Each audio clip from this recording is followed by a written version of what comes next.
Hi guys and welcome back. So today I'm going to be showing you how to make this egg-free pumpkin cake. Let's begin. To get started on the recipe, you'll want to make the alternative buttermilk. So grab your oat milk and add in the vinegar, whisk together and then set aside until needed a little later on. Then you can go ahead and grab yourself a large mixing bowl, and into that add in your dry ingredients, which you'll want to start with your flour followed by the sugar, then your raisin agents and your spices, and then just mix everything together until it's fully combined. Then you can go ahead and add in the wet ingredients, which is really simple. It's just your pumpkin puree. I'm using a homemade one, but feel free to use a canned one if that's what you can get. I'm making this cake in June, so can't really find the canned one yet, and not having to use homemade, which works just as fine. Then add in the oat milk and the oil, and then just whisk until you have a clear and smooth cake batter. And if it's not clear and smooth, just keep mixing until it is, but you don't want to over mix it. I find around a minute to a minute and a half works really well.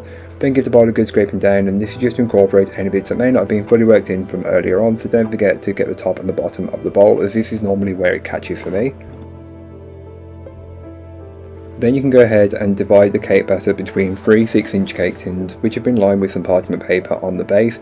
And you could do this by eye, but feel free to use scales like I have, as it gives you a much more accurate result, and then you know how long to roughly bake them for. Again, I will leave all the baking times and temperatures you need in the blog post, which will be in the description, which is linked down below, so don't forget to check it out if you are interested.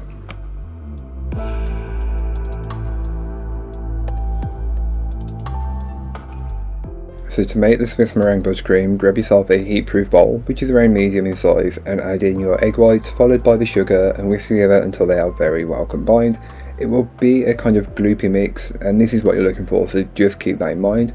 Once you've got to that stage, you can then go ahead and place over a saucepan of simmering water and just keep whisking until the sugar has dissolved and the egg whites have cooked out.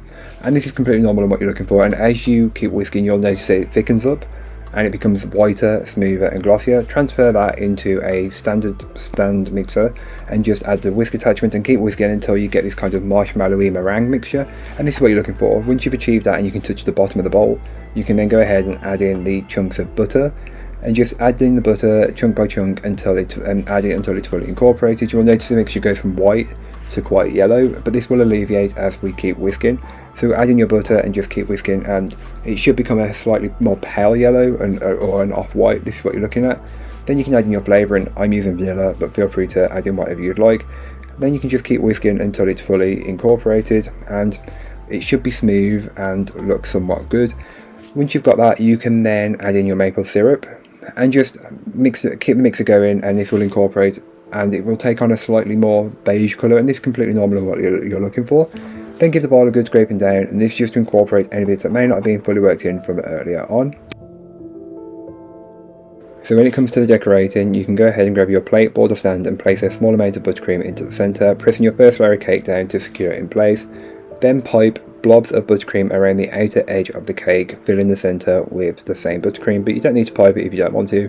You can just smooth this bit out as you won't be able to see it, and then repeat the process with the remainder of your layers of cake.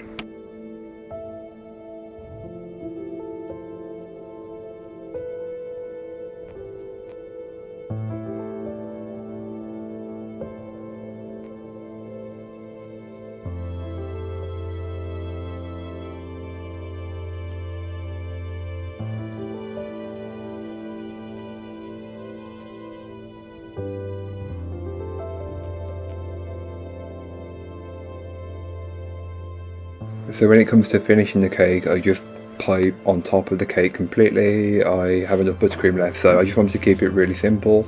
I didn't want to add any sprinkles or any decoration really. I just wanted to keep it as simple as possible, as this time of year can be a little bit stressful as it is. I say that this cake was made in June. It's not being out till probably October, November time, so keep an eye out. But yeah, this is how I'm keeping it, just very simple and classic. It looks great, I think, anyway. But the flavours are all there, so maple and pumpkin work really well together. So that's all for today. I hope you enjoyed. If you did, don't forget to like, comment and subscribe for more from me, and I'll be back again soon with another recipe, so join me then. In the meanwhile, don't forget to check out the description. I'll be linked to this recipe, a link to my blog and links to my social medias. But that's all for today. I hope you enjoyed. Bye guys.